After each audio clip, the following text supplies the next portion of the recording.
Greetings, everyone. Welcome to our exclusive Global Leading Voices webinar campaign. We are delighted to have you join us here today. Please be informed that if you have any questions during the presentation, you may type them into the question box in your control panel. The presenter will answer your questions at the end of the presentation accordingly. Now, without further ado, we will turn the time over to our presenter, who will begin shortly. Good afternoon. Welcome for another session on the 27701 standard. Arjen, do you want to give some introduction first, or can we start right away?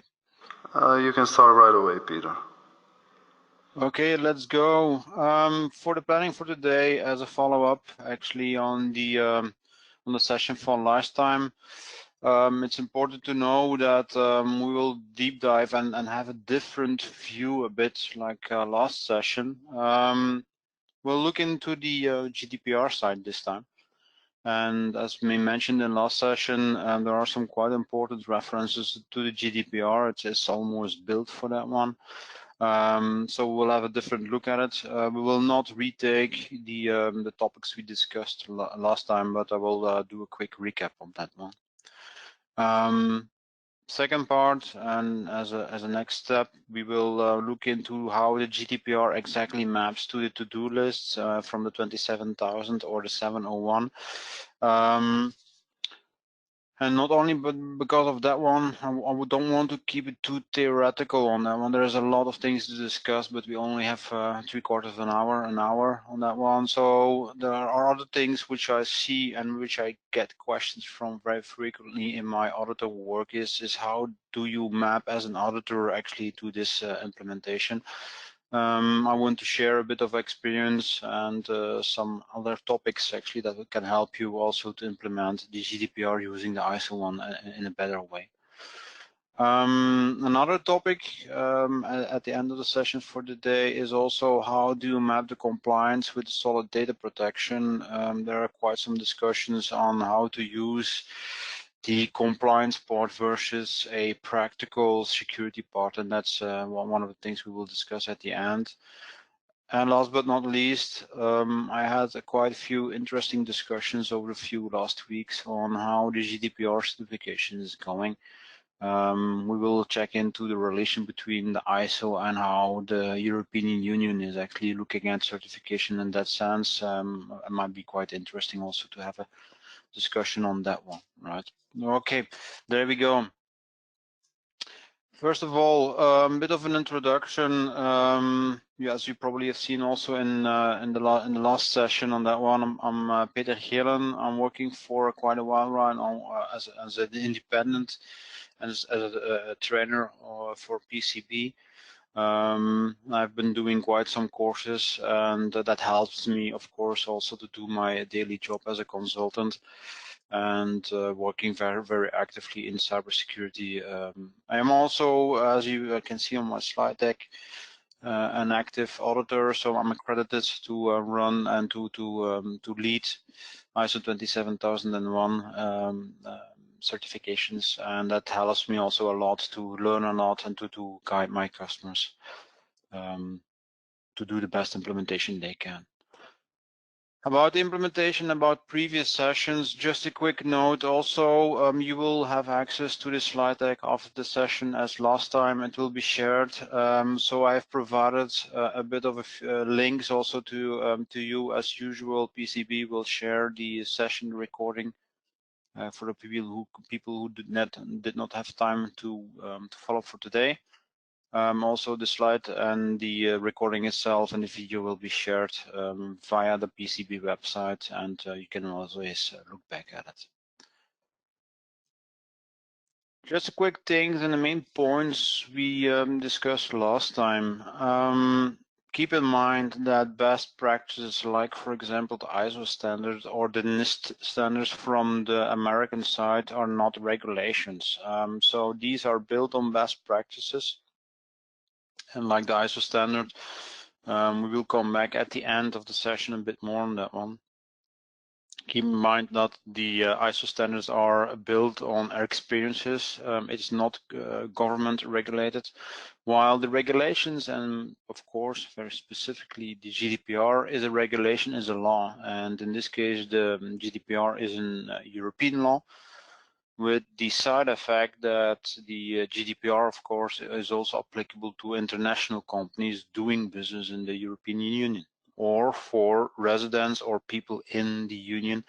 We will not go too much into detail on that one because that's exactly part of the GDPR course or GDPR sessions, and I think most of you have seen enough for the last 2 years on this.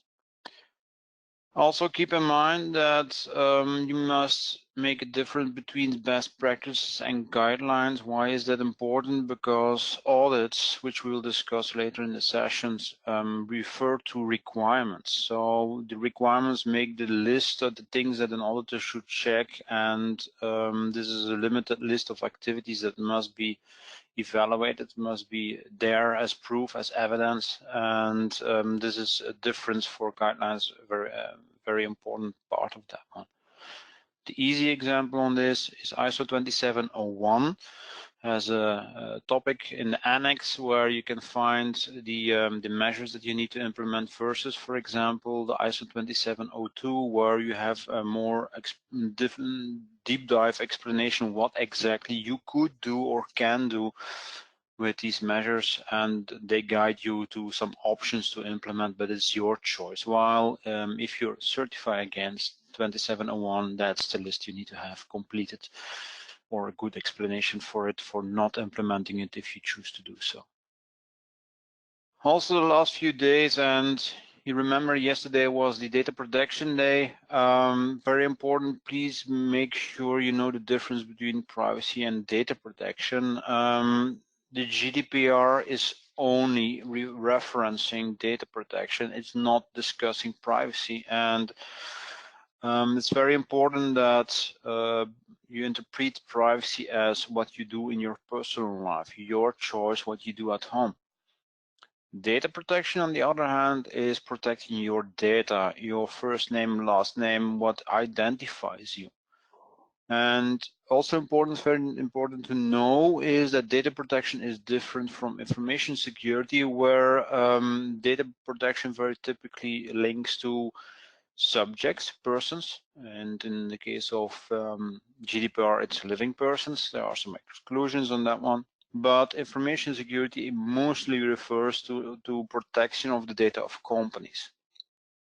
You see, of course, that they overlap partially, but that's not always the same, and this is very important. I will discuss also later on to this session that there are some differences you need to take care of, and that's exactly where the 701 will help you out.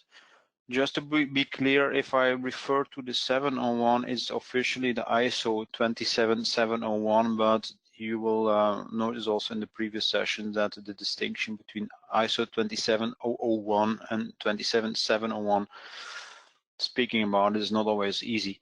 So I will shorten it to 701, referring to this newest standard that we have had published last year. Also very important, rather a political discussion or interpretation discussion, is PII versus personal data. And here you see that, for example, the NIST guidances and also the 701 is referring to PII, while the GDPR is referring to personal data, and that's what we will look at for today, personal data, because of the view of GDPR. And to solve that, the 701 has a specific annex for that one and has some specific discussion. You will see also in the guidance that will explain the difference between PI and personal data, but we covered that one also in the last session, so I will not go in detail too much about that one, right? Again, also please be aware of international and versus regional implementations and interpretations. The NIST with a T at the end is an American US-based guidance, while the GDPR is an European legislation.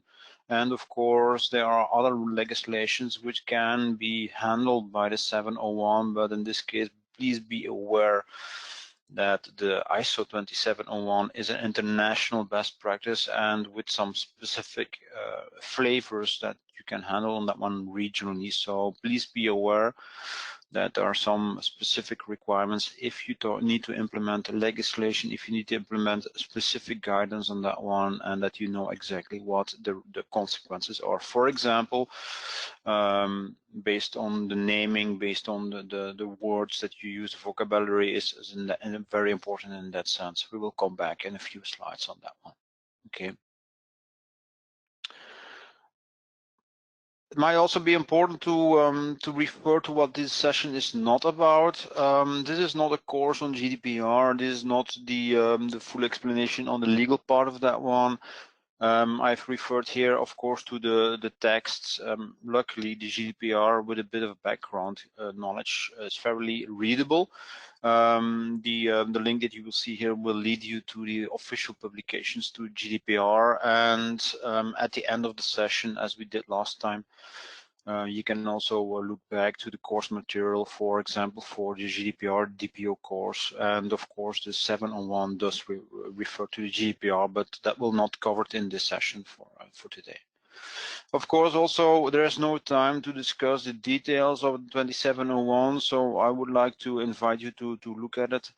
Look at the standard. What you should know for the day, that in general there are 10 clauses in the 2701 plus an annex. The 10 clauses mainly built on the principle of PDCA. PDCA means plan, do, check, act, or rather refer to act as adjust.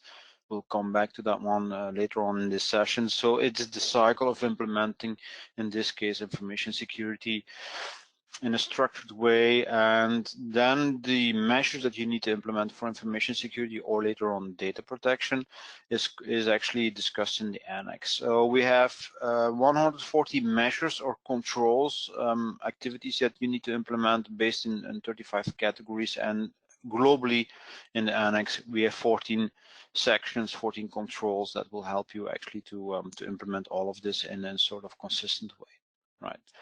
Again, course material at the end. I will not cover it in detail, but there's a lot of things, and as I mentioned, you can later on see the PDF or the presentation and click through if you need more information. So I hope also that this presentation deck will give you some extra information later on for review. The main goal for today is looking from the GDPR side of the ISO 2701. Remember that last time we took it the ISO way.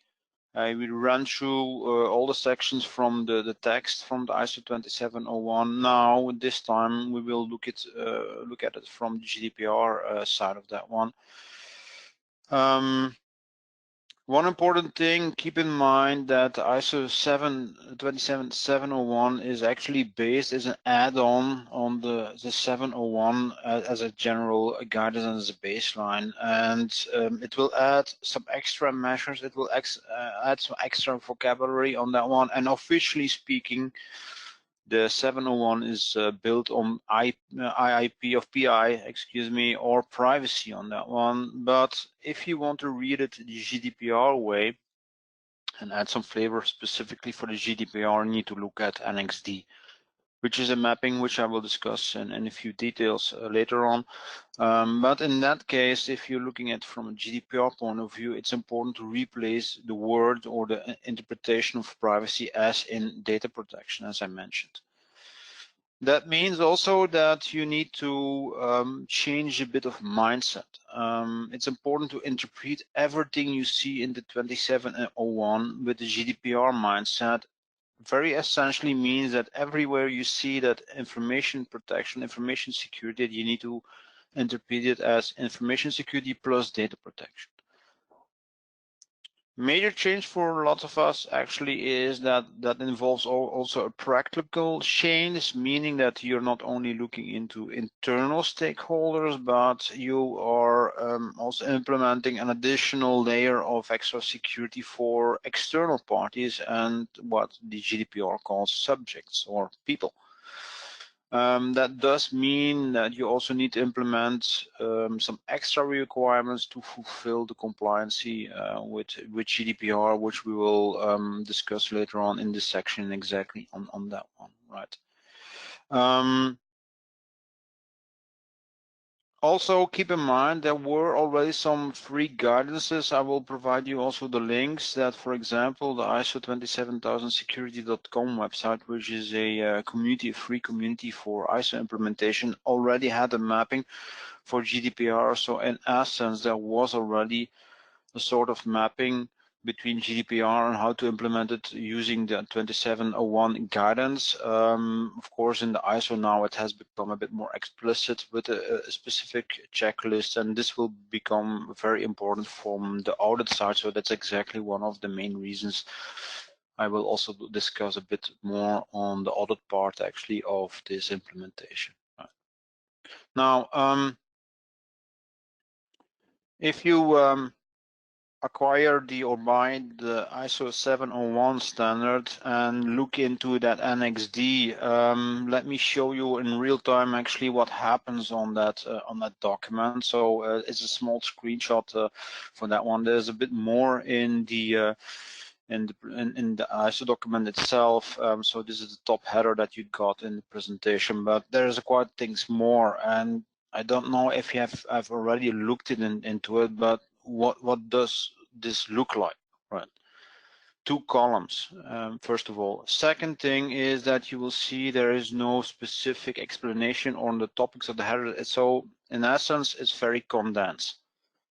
And if you haven't read the ISO standard a few times, if you haven't read the GDPR in a few times, it becomes very cryptic what you see right here.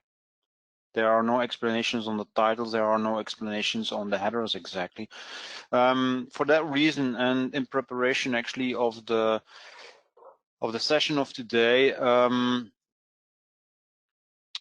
let me check back on the presentation here. What I've done is also provided some links actually to an Excel sheet, and as I mentioned, not only using the numbers, only using the mappings is not practical, and you still to use it, you still need to look up the article in 2701.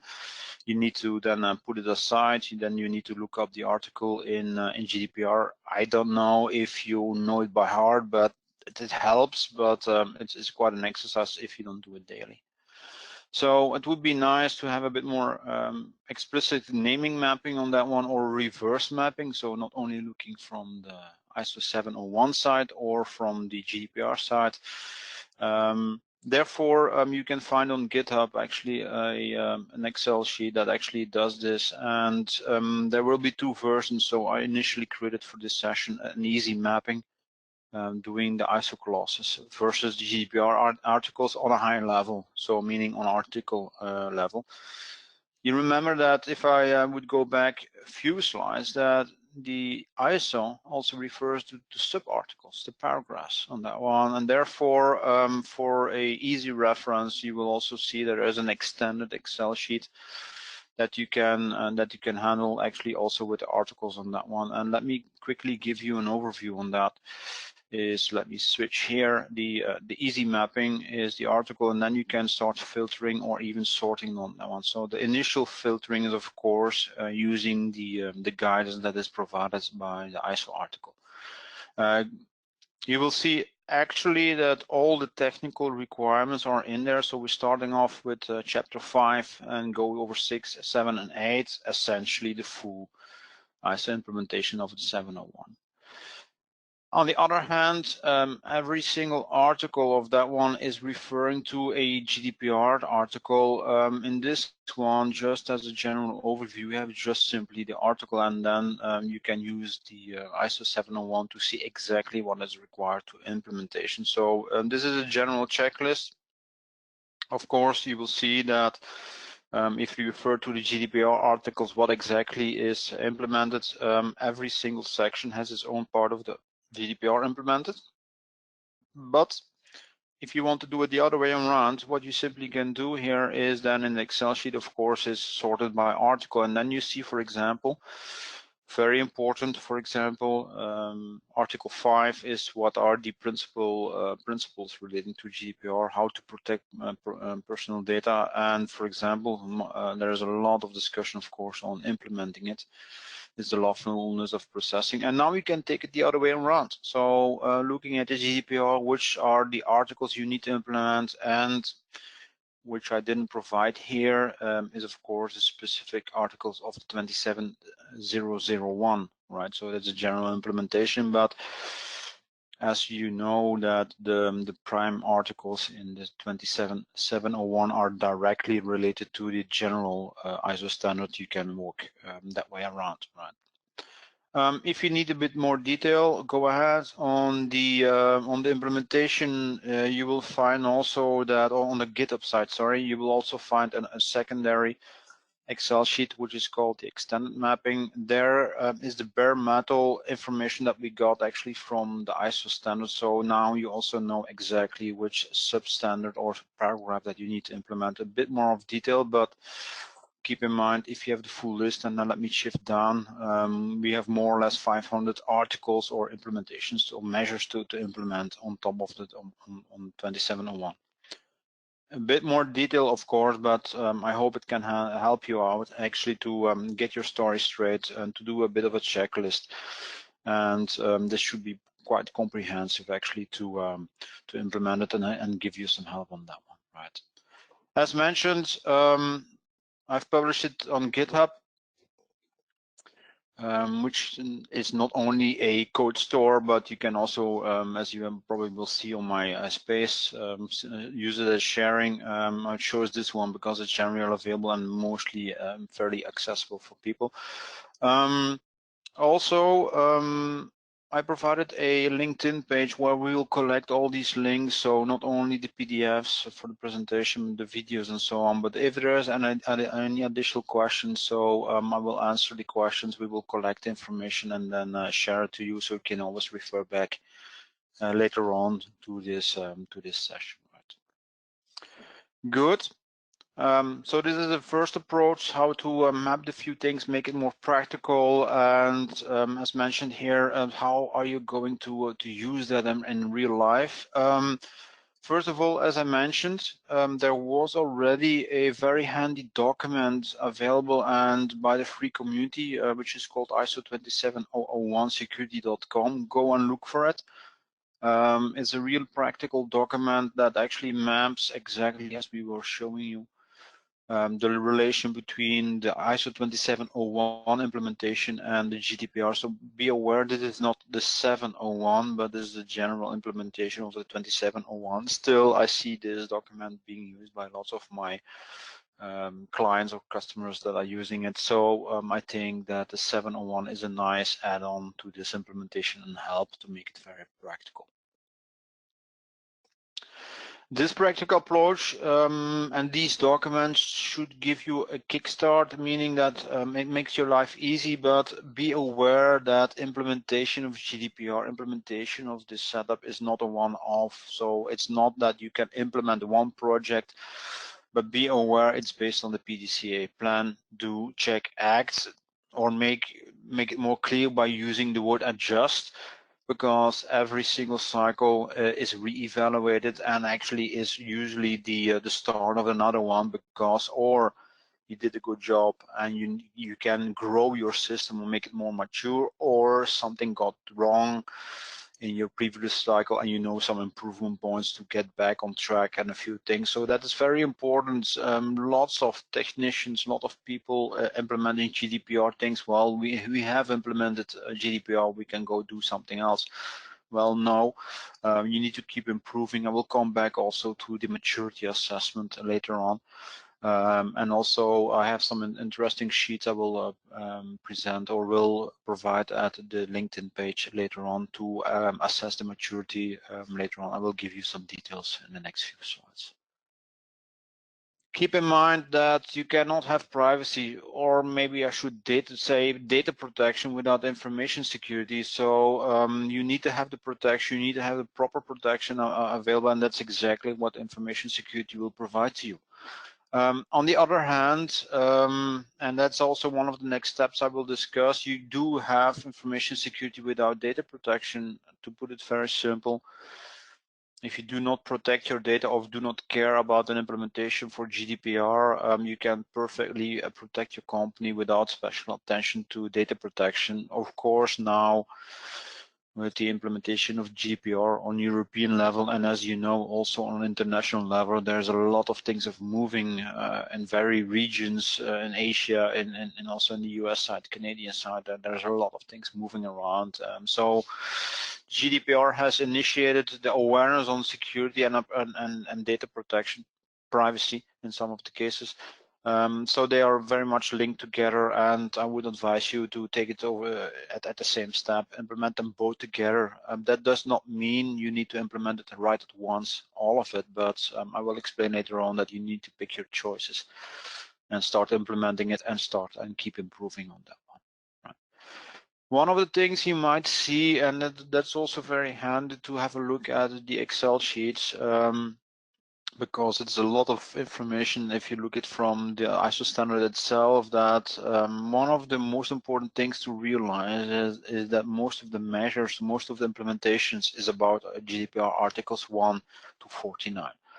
Why is that? Because for article 49, as of from 50 to the end, so 99 is the last one, saying that GDPR is getting active on the 25th of May.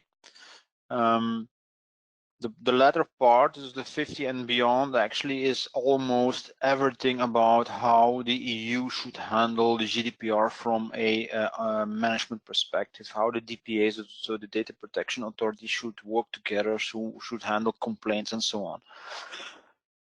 Mostly. Except for a few articles, and the most famous ones, of course, are the fines. We all know the 10 million or 20 million. You remember the 2 to 4% of the income. Also, some specifics I would like to pay attention to is 86 and 87, for example, how to access or what can you do with access to public documents or processing the national identity number.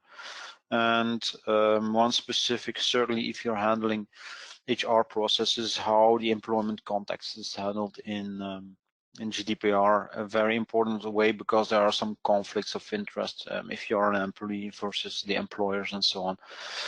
Not the detailed topic we will discuss today. How do you handle that? How do you start? In many cases, even prior to GDPR,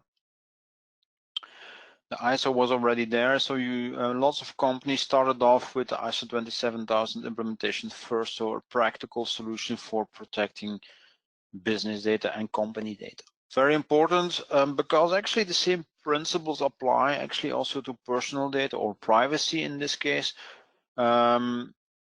So you can actually reuse a lot of things, and if you have a first experience, if you have a first documentation on your ISO implementation, you can actually replay or do a second cycle on GDPR. Major disadvantage of this one is that, of course, this kind of implementation takes time. They're complex. They cover lots of important features within your company, and some of the companies decided, well, we don't have time to do this. We want to make sure that we are GDPR ready first. And in that sense, companies who did not have the ISO 27001 already implemented actually focused on the GDPR first. You can do that, as I explained before. If you scope your ISO 27001 to GDPR only, you can start implementing GDPR only with the data protection. Only warning here, and that's also mentioned on the slide deck, is you cannot protect data on GDPR data only. It's about the process. It's about the GDPR processes. I've had quite some discussion on that one. We won't only protect our personal data. Well, it doesn't work that way for the ISO because it's a management system, so you need to think process-based. If you want to slim down that one even, and you want to have quick results, sort of as a first project, I've seen quite some customers also that actually are implementing the processes subject facing first, like, for example, the privacy notice on your website, the complaint procedure on the website.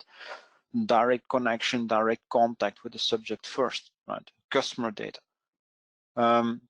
Be aware that this minimal approach is certainly not sufficient enough to protect you against complaints, to protect you about data breaches and so on. So it, yes, is a good start, but it's not sufficient. So you need to step up quickly, at least to the second way of approach, that you at least cover your GDPR protection sufficiently, right? Again, as I will explain in the later slides also, it's not a one-step, it's not a one-step finish. You need to relaunch these projects in most of the cases to get a mature system to cover all these things. And as your company changes all the time, usually the job is never finished. Be aware of that. One important thing, as I mentioned before, how to implement the GDPR using the 2701 is actually, in essence, quite simple. Instead of using the term information security, you should replace it by information security and personal data protection. We're looking at GDPR side here, right? So, and the GDPR is referring to data protection as a general principle, but except for that, the principles you will find back in the GDPR are pretty common, pretty similar to what the GDPR actually refers to in the implementation of ISO 2701. So they are very much alike, and that makes life easy in many of cases to get GDPR compliant and to get started on that one. For that reason, and I took one of the slides actually from the lead auditor, and you will see that in the PCB courses, this approach, and you see the 4 columns over here actually is a translation of the PDCA, where the first column is the plan phase, the second, the implementation phase, of course, column 3 is a check phase, controlling, checking, validating on a few things, and based on that evaluation, you will have some improvement points, and that's what the maintain phase will do at the latter. So PDCA. And also one of the important things why I chose this is also that you will see the effort actually putting everything in place is very important. Planning phase does take some time, but you will actually have the result of your good planning will actually will result later on in less work and make your life easy at the end of the cycle. Second thing, and that's one of the errors that is missing here, is of course at the end of cycle 4 we start over again. So please realize that your job as a GDPR implementer, or a PIMS, which stands for Privacy Information Management System, will never stop, and that's something you need to be aware of. So we will build actually a system that actually is capable of improving itself. That's the best way to plan for it, even on a long term. To implement this, it's very important, and to know that you're not alone, and usually it's not one single team that is implementing this. So I added some extra hints and tips. You can also call these the common pitfalls, which I see in the audits I do, that if some teams are working on this, it's not always easy to work on itself. There is integration with other teams, which I will explain in the next slide. But very important, make sure that you properly master the terminology. And one of the initial things, for example, is having a good vocabulary list available to everyone, and of course keep it up to date and live, but make sure that you share this list to all the teams that are working on your GDPR project, and be aware that these teams do not have always the same background as you. This can be a business, this can be legal or IT, and they look all this at a different view on that one. So therefore, it's very important to keep the same terminology, exactly as what the ISO 27000 does with the ISO 27000 on that one, starting off with terminology and then use that same list actually for all the implementations and the documents on that one. Also very important, make sure that you have everyone on board, at least a representative of the different communities, a representative of the different departments in your company, even external, right? External meaning visitors, meaning customers, prospects, and you know that customers are contractually bound to your company, while prospects are not. Also, people, candidates that are looking for a job might be interesting in that one. Be aware of that, because of course this is what your environment makes different against, for example, 2701. Right. In most of the cases, you will see some representatives joining in the team, and the baseline to get started are policies, and also there the GDPR will help you a lot, because notifications, guidelines, communication policies, privacy policies, information notices is the baseline that you need to have a proper implementation of GDPR, and of course also for the ISO 2701. One of the things that is common ground also in the GDPR is communication. Not only for informing the subjects, but please be aware that also the response in case of incidents in response to subject is one of the major things that is built into GDPR, and that's for most of the information security people not an evidence. Meaning that they know very well how to protect the environment, but the skills to respond to these subjects, and sometimes subjects that are not in a good mood. That's why I mentioned also crisis management is very important, and there are some quite strict deadlines and strict demands also in GDPR how to respond to that one, and be aware of this. So that's where your DPO or the GDPR specialist will explain to you what you need to implement. Right. Also, one of the things, and you might not detect it immediately from the GDPR, but it's there. The GDPR is mentioning state of the art, means that you need to implement the current technology up to date. So you need to keep track of what you're implementing, and this is referred also in the GDPR. It's not clause 1, but should be clause 10. To be honest, I will fix the typo when presenting or publishing the slide deck. Clause 10 actually demands that the ISO is handling continuous improvement. So you learn from your mistakes, you improve, and you will actually gradually move up your environment to a better quality and to make it better over time. So it takes time. So they map together on this one.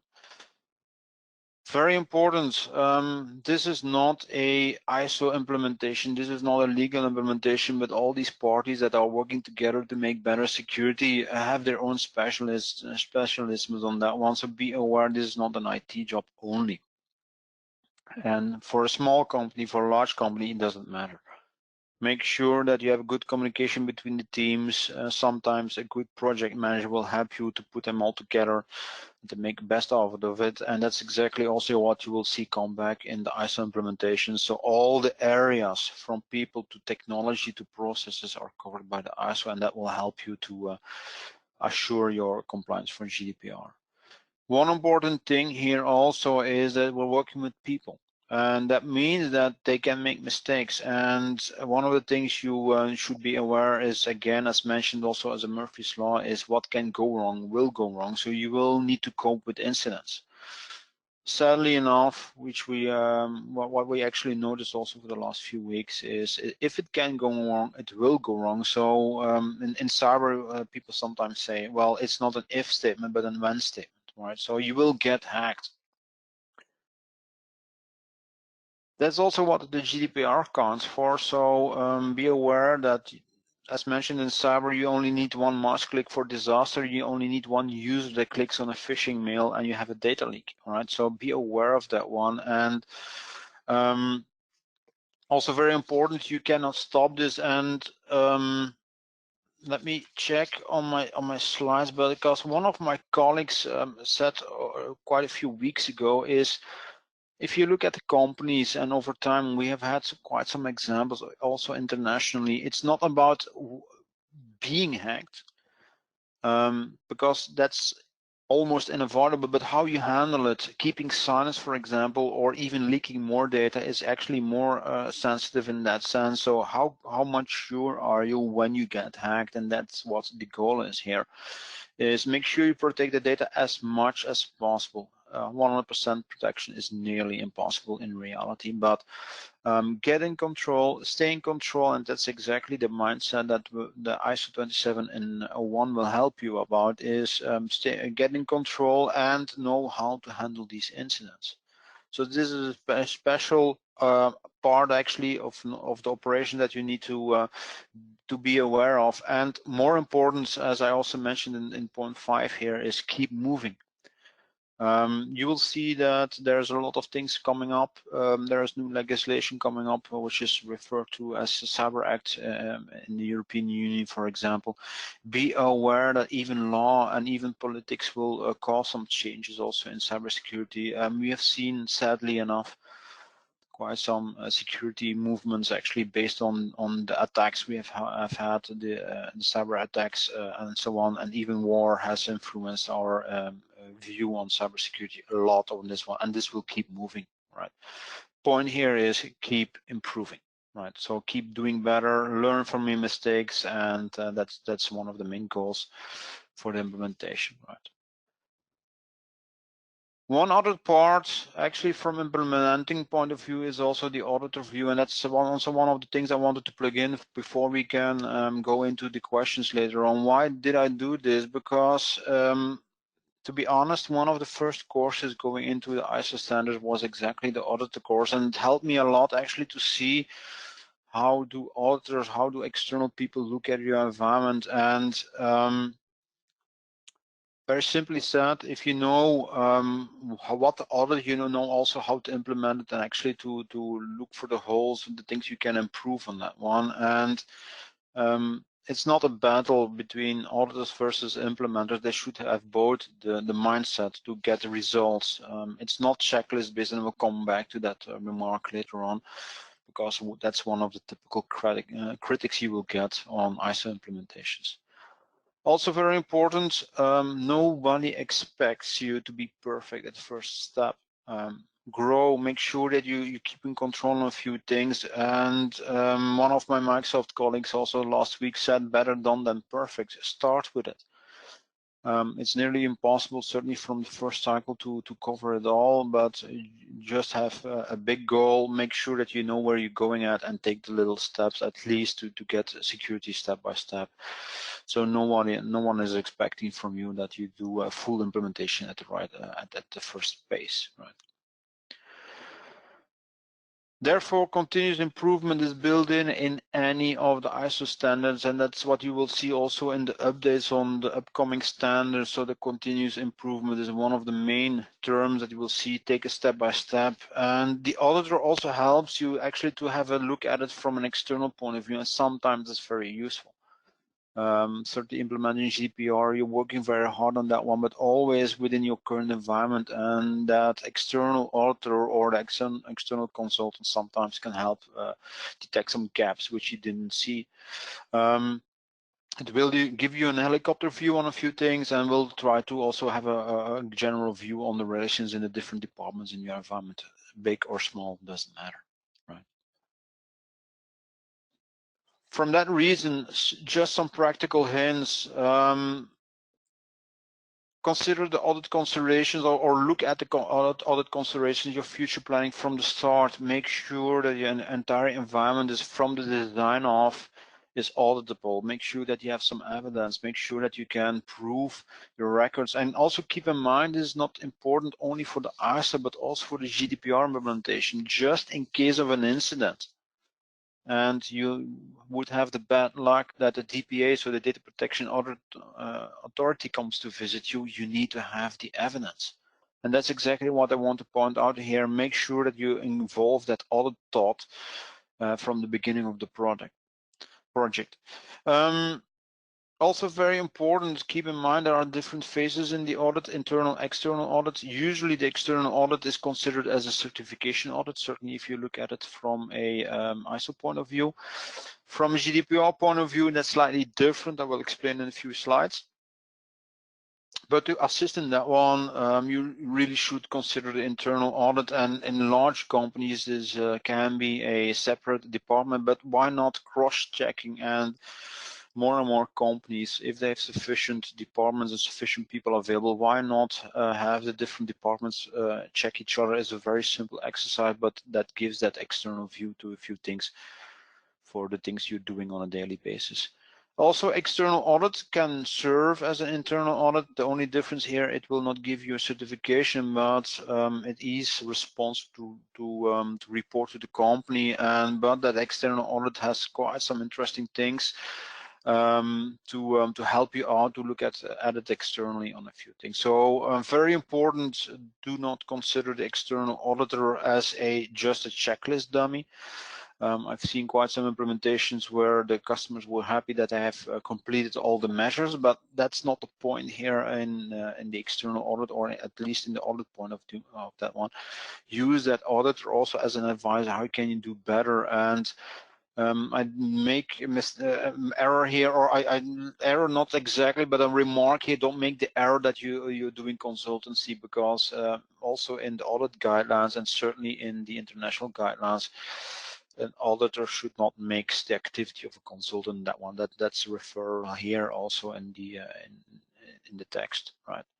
On the other hand, it's up to you to choose the right auditor. He should find a match with you. You should have a good. You should be able to pick his thoughts, pick his experience and expertise on that one. So if you ever need to find a good auditor, talk to him before you hire him, do a check with the different companies, and they should help you to improve. And that's why I also mentioned the CMMI here. And very typically the CMMI means number 1 level is you do not have any planning, no documentation. Number 2 level is very typically referred to as one person knows about it. And the minimum level for audits, for example, is level 3, where the documentation is set on team level. Number 4 is metrics, so you can measure the results. And number 5 is that you're using these results to improve your situation. Be aware this is not on company level, but on functional level of your activities. Right. Few extra things. Maybe I'm hitting here a bit of a hot topic, but lots of implementations, and certainly on the ISO community, also on the PCB one, you will see actually lots of political discussions actually versus compliance versus data protection or information security. Is that in many cases the compliance is not considered as very helpful to achieve practical security, but I usually step out of the discussion, and not to make it too religious in that one. Is one of the main feedbacks is that compliance does not guarantee security. Well, even implementing security does not guarantee it's secure, because of the fact that we're working with people. They make mistakes, and there are bugs in the software we write, but you can tighten it up, make it more secure at least. And please realize that they are complementary to each other, and if you combine them in a more flexible, practical way, you can do a lot of magic with it. So that's where we referred also to the growth. Take small steps and try to achieve from both ways, from practical results, and then you will get quite some good audit results on that one, and that's the way working forward, right? One of the typical feedbacks is an old framework. It exists already for quite a while. It's very slow in updates. It's too general. There are some topics missing on that one. It's not fit for the current fast evolutions of cybersecurity. Well, please be aware that the ISO framework has a lot of substandards, like the ISO 27032. Now the new 701, there are some more coming up. 27022, for example, is in development. So there's a lot of things moving, so please be aware that it will help you out on very specific topics. So it makes the 2701 very pluggable. You can place any implementation of security into it. Furthermore, it's very compatible also with international other frameworks like the NIST, for example, so you can plug it in, you can reuse a lot of things. And one of the important things here, take it from a practical side. Build it, start building it, go for practical results, and try to build it in a continuous improvement way, and that will help you out actually to get better on that one. Last but not least, and I see that we are almost closing to 4 o'clock now, one important thing, I get a lot of questions, and this is also very important discussions from a certification point of view, but to understand how certification works versus the European Union, you need to realize that there are some small differences in the ISO way of working, the GDPR way of working, and the upcoming implementation of Cyber Act, which has been approved already. So the 2-year deadline is running right now. It's a sort of sister of the GDPR in that way. Why is it important? First of all, the ISO 27001 is international, so it's not regional based. It's standardized, also based on mutual recognition, meaning that if you have a certification body working nationally, it will be recognized. So the certification is almost automatically recognized in other countries. That's slightly different from a GDPR point of view, because in the GDPR you will see that actually the certification officially is handled by the national DPAs, the data protection authorities.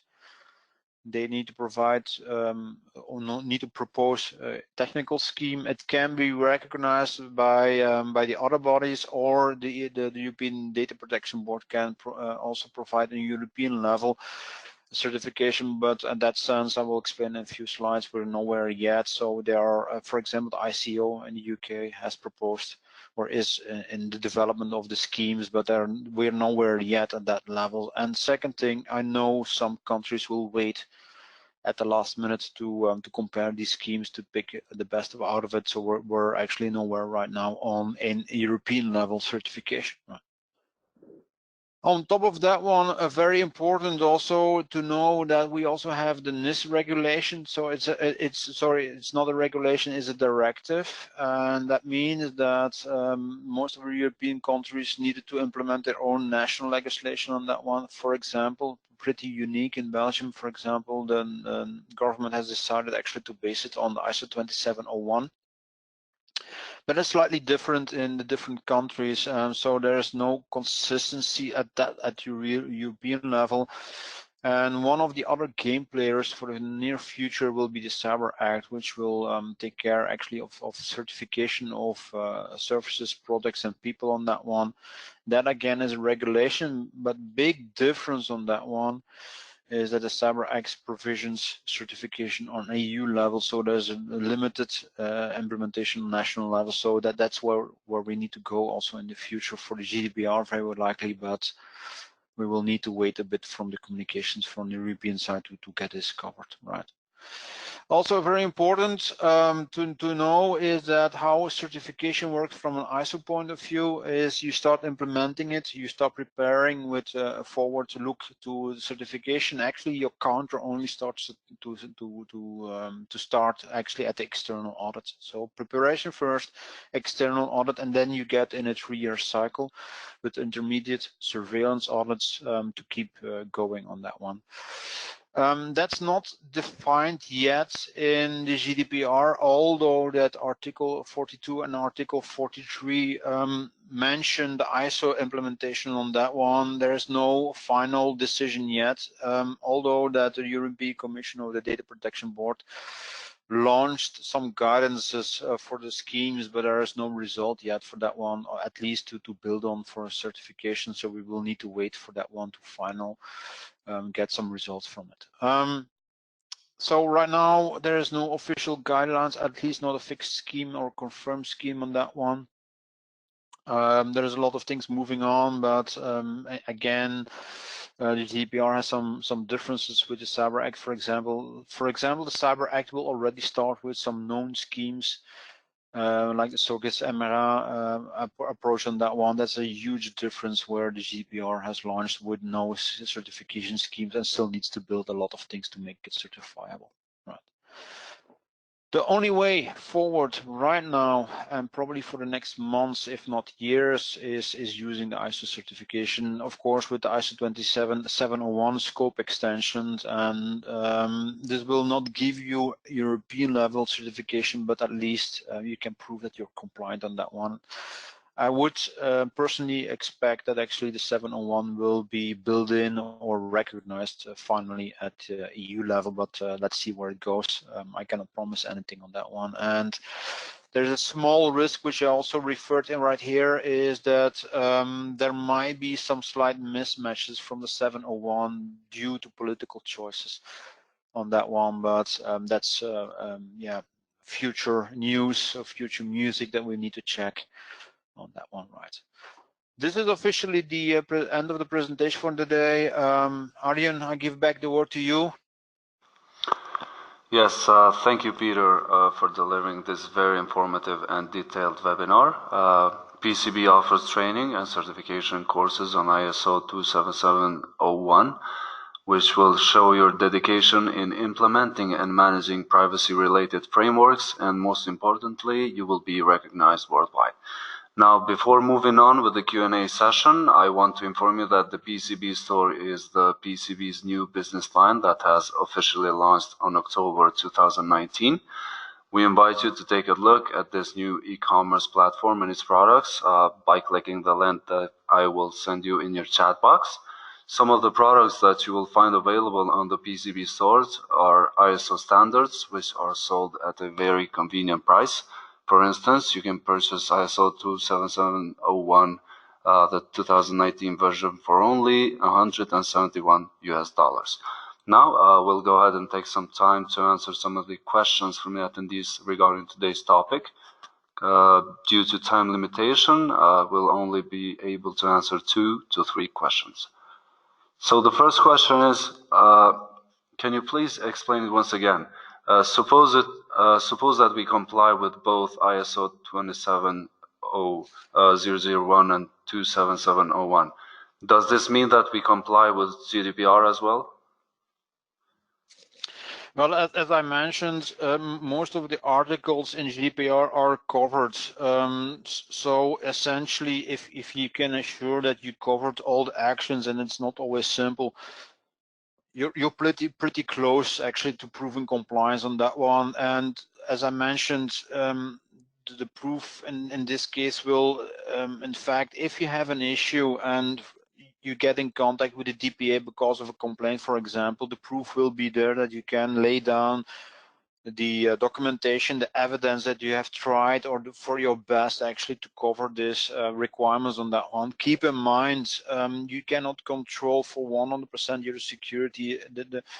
Even one single user within your company clicking on a phishing link could cause a data leak, and if you can prove in that sense or in that moment to your GBA, well, we had covered actually all these actions, we do have an incident response, you're getting pretty close. And that's also what the approach to the fines will be, is that in many cases your data protection authority will understand that, and if you can prove that you've done whatever is possible, the fines will not be that high, they will be relevant, and in best case scenario, the subject will get the feedback, okay, you as a data control took everything that is possible, so this is bad luck, right? Thank you, Peter. Now the next question, is there any mapping relation between patent law and data security? If so, how we can deal with it from this standard? Sorry, can you repeat the question, Arjen? So is there a mapping between which law with patent law and data security? Well,